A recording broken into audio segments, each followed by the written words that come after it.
ஓம் சாய்ராம், ஜெய் சாய்ராம். என் அன்பு குழந்தையே, வாழ்க்கையில் நாம் கடந்து செல்ல வேண்டியது நம்முடைய கால் தடங்களை மட்டுமல்ல. சில மனிதர்களின் எதிர்ப்பு, எதிர்பார்ப்பு, ஏளனம், சிலரின் புறக்கணிப்பு, சிலரால் ஏற்படும் அவமானம், சிலர் பதித்து செல்லும் துரோக சுவடுகள், இப்படி பல வாழ்க்கை தடங்களை கடந்தே நாம் செல்ல வேண்டும். ஆனால் வெற்றியும் தோல்வியும் நம்மை பாதிக்காமல் இருக்க பக்குவப்படுத்திக் கொள்வதே வாழ்வின் அடிப்படை இலக்கணம் என்பதை நீ ஏற்றுக்கொள். பொறுமை என்பதை நீ ஆயுதமாக கொண்டு நீ எந்த செயலில் இறங்கினாலும் உனக்கு நிச்சயம் வெற்றி கிடைக்கும். அதையும் நீ மறந்து விடாதே. நாம் கடந்த காலத்தில் நடந்த விஷயங்களை பற்றி கவலைப்படக்கூடாது. எதிர்காலத்தில் நடக்கும் விஷயங்களை பற்றி யோசிக்கவே கூடாது. இந்த நிகழ்காலம், இந்த நொடி மட்டுமே நம் கைகளில் இருக்கிறது. லட்சியத்தை அடைய விரும்புபவன் நிகழ்காலத்தில் மட்டுமே வாழ்ந்து கொண்டிருப்பான். பந்த பாசமே துன்பத்திற்கு காரணம். ஒருவன் இன்பமாக வாழ வேண்டுமானால் பற்றற்ற நிலையில் இருக்க வேண்டும். எவன் ஒருவன் எதிர்காலத்தை சந்திக்க தயாராக இருக்கின்றானோ, கிடைக்கும் சந்தர்ப்பத்தை சரியாக பயன்படுத்தி கொள்கின்றானோ, அவன் எப்பொழுதும் மகிழ்ச்சியாகவே இருப்பான். வெறும் அதிர்ஷ்டத்தை நம்புபவன் மட்டும்தான் அழிந்து போவான். ஒரு மன்னன் தவறு செய்தால் அவன் கீழ் உள்ளவர்கள் தவறு செய்வார்கள். ஆதலால் மன்னன் ஒவ்வொரு செயலையும் நன்கு ஆலோசனை செய்து செய்ய வேண்டும். ஆன்மீக வழியில் வாழாதவன் வாழ்ந்தாலும் இறந்தவன்தான். ஆன்மீக வழியில் வாழ்ந்தவன் இருந்தாலும் உயிருள்ளவன்தான். அந்த கடவுளை நமக்கு ஆசி வழங்கிவிட்டார். நான் விரும்பும் அனைத்தையும் அடைந்தவனாவான். அனைத்தும் இறைவன் கையில் உள்ளது. ஆதலால் கிடைப்பதை கொண்டு திருப்தி அடைய வேண்டும். நமக்கு இதுதான் கிடைத்தது என்று மகிழ்ச்சி கொண்டு பார். அது உனக்கு எவ்வளவு சுவையாக இருக்கும் என்று. பசுங்கன்று 1000 பசுங்கூட்டத்திலும் தன் தாயை அடையாளம் கண்டு அதை தொடர்ந்து செல்லும். அதுபோல கெட்டவன் கெட்டவர்களுடனும் நல்லவன் நல்ல நண்பர்களுடன் சென்று கொண்டிருப்பான். இந்த உலகில் 3 ரத்தினங்கள் உள்ளது. அது உணவு, நீர், நல்ல சொல், இன்சொல்லாக இருக்க வேண்டும். வெறும் கற்களான முத்தோ பவளம் போன்றவற்றை முட்டாள்களே ரத்தினம் என்றும் பொன்பொருள் என்றும் கூறுகின்றனர். அது உண்மையில் அது கிடையாது. நாம் செய்யும் காரியங்களின் பலனையே நாம் திரும்ப அடைகின்றோம். நல்லதும் கெட்டதுமே நம்முடைய செயல்கள் மூலமே நமக்கு பின்னால் விளைகின்றது. முன் செய்த பாவ புண்ணிய பலன்களை நாம் இன்று அனுபவிக்கின்றோம். அதனால் நாம் முன்பு நல்லது செய்திருந்தால் இன்று நாம் நல்லதையே அனுபவிப்போம். அதனால் நாம் நாளை நல்லதாக வாழ வேண்டும், நல்லதை அனுபவிக்க வேண்டும் என்றால் இன்றே இந்த நொடியே நல்லதை செய். நான் இருக்கிறேன் உனக்கு, கலங்காதே, நல்லது நடக்கும். தந்தையே, நீ விரும்பியது விரும்பியபடியே கிடைக்கும். நீ எதை விரும்பினாலும் அப்படியே நடக்கும். இங்கே உன்னுடைய கேள்வி, நான் இன்பத்தை தானே விரும்பினேன், எனக்கு ஏன் துன்பம் வருகிறது என்று. அதை போல நான் சந்தோஷத்தை தானே விரும்பினேன், எனக்கு ஏன் கஷ்டங்கள் வருகிறது என்று. இதற்கு என்னுடைய பதில் என்ன தெரியுமா? சொல்கிறேன், நன்றாக கேட்டு புரிந்து கொள். நீ விரும்பியது விரும்பியபடிதான் நடக்கும். உனக்கு மட்டுமல்ல, மனிதர்கள் எல்லோருக்குமே விரும்பியது நடக்க வேண்டும் என்று நினைக்கிறார்கள். அப்படித்தான் இருப்பார்கள். ஆனால் நீங்கள் விரும்பும் விஷயத்தில்தான் தவறு இருக்கிறது. புரிகிறதா? புரியவில்லையா? சொல்கிறேன், நன்றாக கேட்டுக்கொள். ஒருவன் கஷ்டப்பட்டாவது முன்னேற வேண்டும் என்று நினைக்கிறான். எனவே அவனது முன்னேற்றத்தில் அவன் விரும்பிய கஷ்டத்தை அனுபவிக்கின்றான். இன்னொருவன் தனது முதுமை காலத்திற்காக பணத்தை சேமிக்கிறான். எதற்காக என்று போய் அவரிடம் கேட்டால், முதுமை காலத்தில் ஏற்படும் நோய்களுக்காகத்தான், அதன் மருத்துவ செலவுக்காகத்தான் நான் இப்போதே பணத்தை சேமித்து வைக்கிறேன் என்று கூறுகிறார். அவன் விருப்பப்படியே முதுமை காலத்தில் நோய்களை அனுபவிக்கிறான். அவரை போல இருக்க வேண்டும், இவரை போல இருக்க வேண்டும் என விரும்புகிறார்கள். ஆனால் அவரும் இவரும் வெளி தோற்றத்தில் நன்றாக எந்த குறையும் இல்லாதது போலத்தான் இருக்கிறார்கள். ஆனால் அவர்களுடைய உள்மனதில் படும் கஷ்டங்களும் வெளி உலகில் காணாமல் காணும் துயரங்களும் அவரை போல இவரை போல இருக்க வேண்டும் என விரும்பிய அவனும் அவர் துன்பத்தையும் இவர் துன்பத்தையும் அவன் விரும்பியபடியே அனுபவிக்கிறான். சொல்வது புரியவில்லையா? நாம் யாரை அவர் நன்றாக இருக்கிறாரே, இவர் நன்றாக இருக்கிறாரே, நாமும் அதுபோல வாழ வேண்டும் என்று உங்கள் மனதில் எண்ணம் தோன்றுகிறது அல்லவா? ஆனால் அவர் வெளி உலகில்தான் நன்றாக இருப்பது போல தோன்றும். ஆனால் அவர் பட்ட கஷ்டங்கள் அவருக்கு மட்டும்தான் தெரியும். அதனால்தான் அவரை போல இருக்க வேண்டும் என்று நினைப்பவர்கள் அவருடைய கஷ்டங்களையும் சேர்த்து நீங்கள் அனுபவிக்க வேண்டும். அவரை போல நீங்கள் இருக்க வேண்டும் என இது விரும்பியதுதானே? அதுபடிதான் நீ விரும்பியபடியே உங்களுக்கு நடக்கும். நான் எப்போதும் எல்லா சூழ்நிலையிலும் சந்தோஷமாக இருக்க வேண்டும் என நினைக்கும் ஒருவர் அவர் விருப்பப்படியே சந்தோஷமாக வாழ்கிறான்.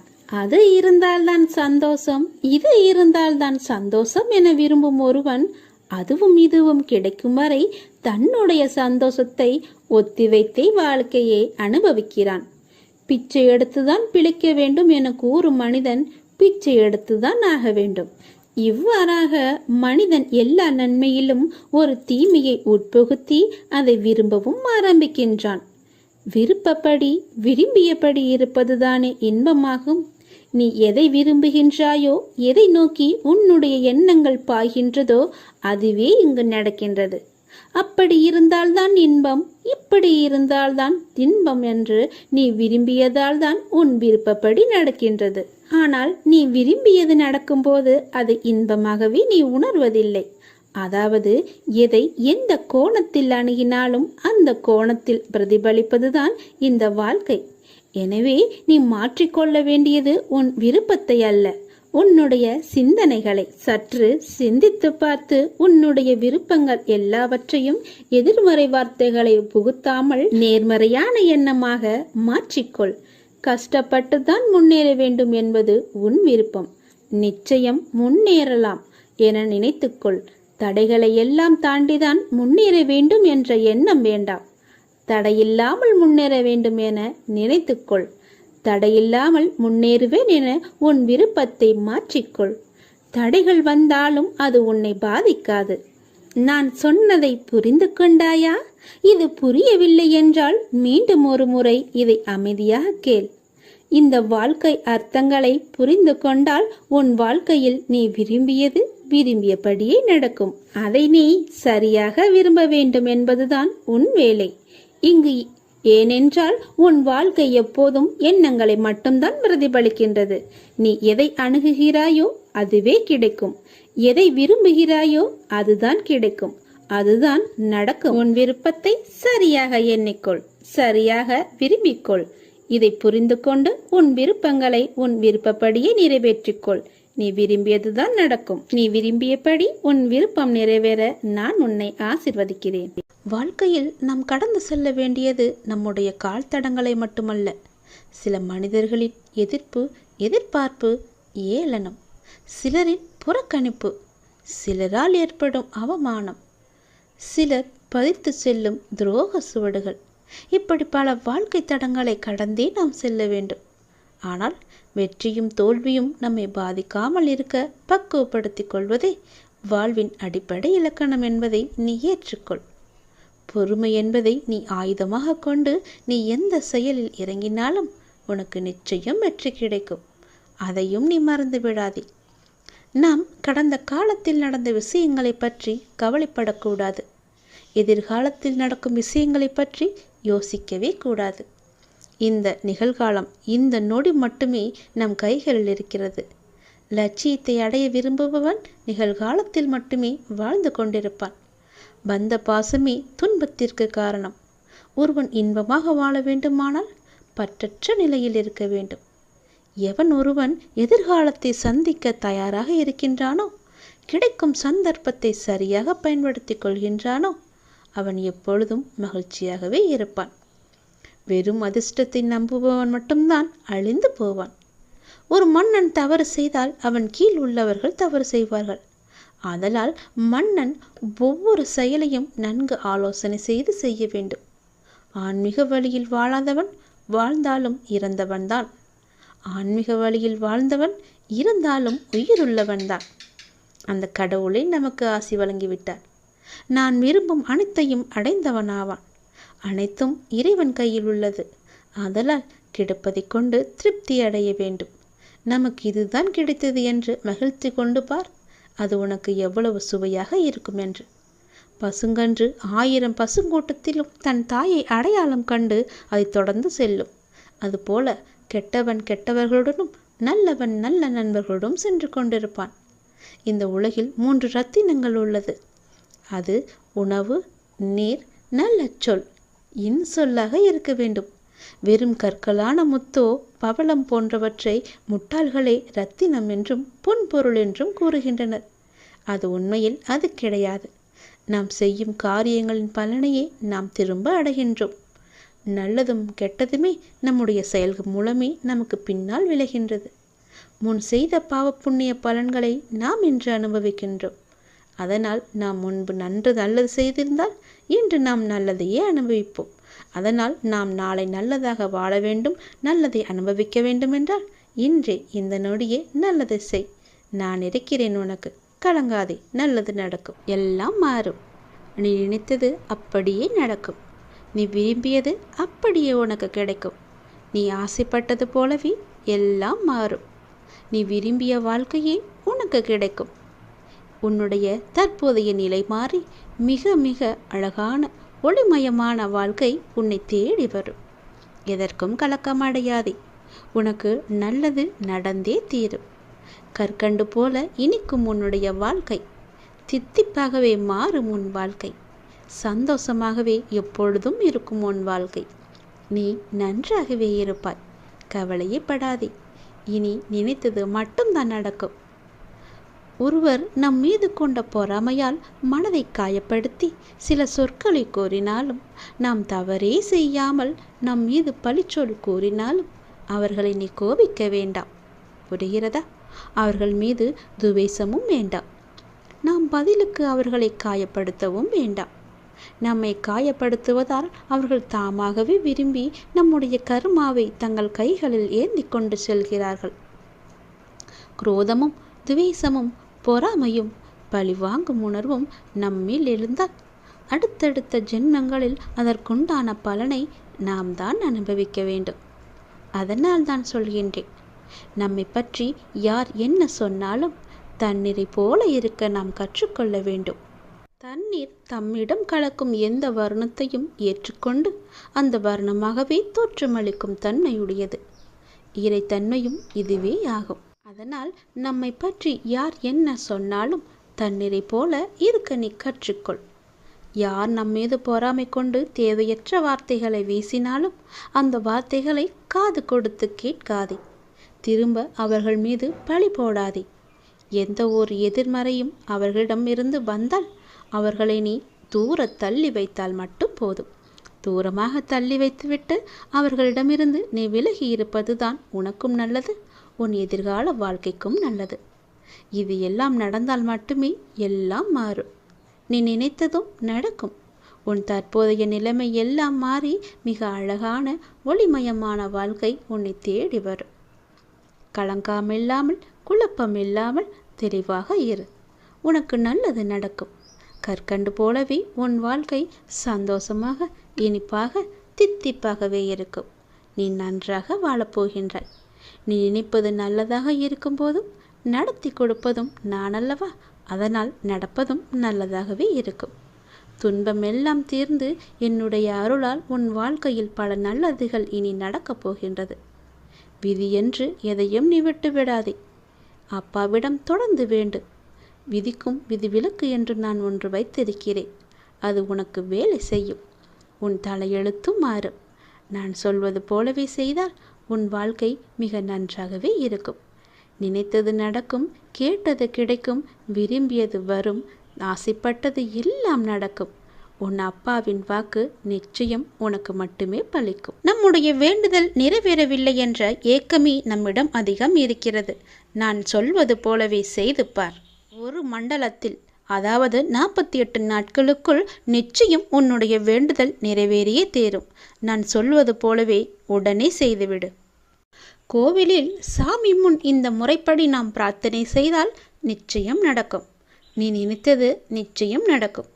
நமக்கு எப்பொழுது எந்த பிரச்சனை எந்த ரூபத்தில் வந்தாலும் நாம் அந்த பிரச்சனைகளை முடிக்கவும் அதிலிருந்து முழுமையாக விடுபட்டு வெளியே வருவதற்கும் நாம் செய்யும் முதல் காரியம் தெய்வத்திடம் சரணடைந்து பிரார்த்தனை செய்து நம் குறைகளை கூறி வேண்டிய வரங்களை பெற்றுக்கொள்வோம். அது மட்டுமில்லாமல் நமது வாழ்க்கையில் செய்யும் சில சிறிய தவறுகளுக்கும் தெய்வத்திடம் சென்று அதற்கான பரிகாரங்களையும் செய்து புண்ணியத்தையும் தேடிக்கொள்வோம் இல்லையா? ஆனால் கோவிலில் சாமியிடம் வேண்டுவதாக இருந்தாலும் பரிகாரம் செய்வதாக இருந்தாலும் அதற்கு ஒரு முறை இருக்கின்றது. அந்த முறைப்படி நாம் இறைவனிடம் வேண்டினால் கண்டிப்பாகவே அது நிறைவேற்றப்படும்.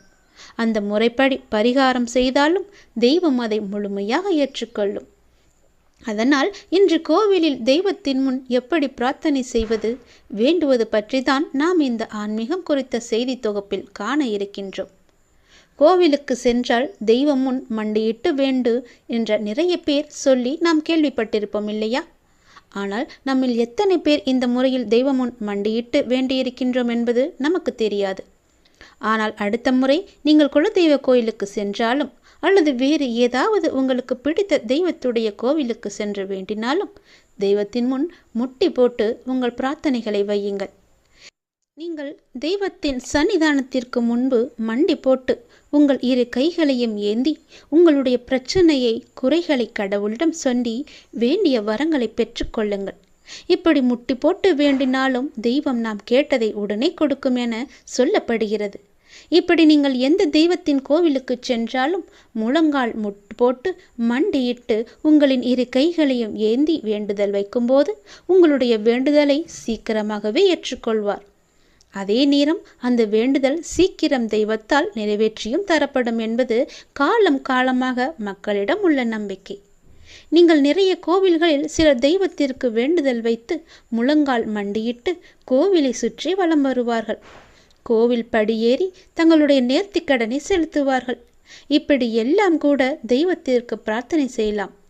நம்முடைய சாஸ்திரங்கள் இப்படியும் சிலவற்றை வைத்திருக்கிறது. இருந்தாலும் உங்களுடைய உடம்பை பிரார்த்தனை செய்கிறேன் என்ற பெயரில் வருத்தி கொண்டு நீங்கள் முழங்காலிட்டு கோவிலை சுற்றியோ அல்லது கோவில் படிக்கட்டிலோ நடக்க வேண்டும் என்ற அவசியம் இல்லை. தெய்வத்தின் சன்னிதானத்திற்கு முன்பே மண்டியிட்டு தெய்வத்தை முழு நம்பிக்கையோடு நினைத்து மனதார வேண்டிக் கொண்டாலே போதும். நீங்கள் நினைத்தது நிச்சயமாகவே ஒரு மண்டலத்தில் நடக்கும். அதாவது 48 நாட்களுக்குள் இது நடந்தே தீரும். அதுபோல நீங்களும் உங்கள் இஷ்ட தெய்வத்தை நினைத்து முழு நம்பிக்கையோடு வேண்டிக் கொள்ளுங்கள். கோவிலுக்கு செல்ல முடியாதவர்கள் உங்கள் வீட்டிற்கு முன்பு வீட்டிலுள்ள பூஜை அறையில் ஒரு தீபத்தை ஏற்றி வைத்து எந்த தெய்வத்தை நீங்கள் மனதார நினைக்கிறீர்களோ அந்த உருவத்தை உங்கள் மனக்கண் முன் கொண்டு வந்து மண்டியிட்டு கையேந்தி அவரிடம் சொல்லுங்கள். நிச்சயம் உங்களுடைய வேண்டுதல் 48 நாட்களில் ஒரு மண்டலத்தில் கண்டிப்பாகவே நிறைவேறும். கையேந்துபவரை அப்பா விடமாட்டார். நிச்சயம் அதற்கான பலனை தருவார். வெறும் கையோடு அனுப்புவது இறைவனின் கடமை அல்ல. எல்லாவற்றையும் தந்து அனுப்புவதே அவருடைய பொறுப்பு. அவர் எல்லாவற்றையுமே சரியாக செய்து கொண்டிருக்கும் போது நாமும் சரியாக வேண்டுதல் வைத்து அவரிடம் நம் வேண்டுதலை நிறைவேற்றிக் கொள்வோம். எப்பேற்பட்ட வேண்டுதலும் சரியாக 48 நாட்களுக்குள்ளே நிறைவடைந்துவிடும். உன்னால் முடியாதது என்று எதுவுமே கிடையாது என்று சொல்லும் அளவுக்கு உன்னுடைய காரியங்கள் எல்லாமே கைகூடி வரும். நிச்சயம் நான் சொல்வது சத்தியமான உண்மை. ஒரு முறை செய்து பார். 48 நாட்கள் பொறுத்திருந்து பார். கண்டிப்பாகவே உன்னுடைய வேண்டுதல் நிறைவேறிய பிறகு நீ என்னை வந்து பார். நான் சொல்கிறேன், அப்பொழுது நான் சொல்வது உண்மைதான் என்று நீ என்னை அப்பிறகு நம்பினால் போதும்.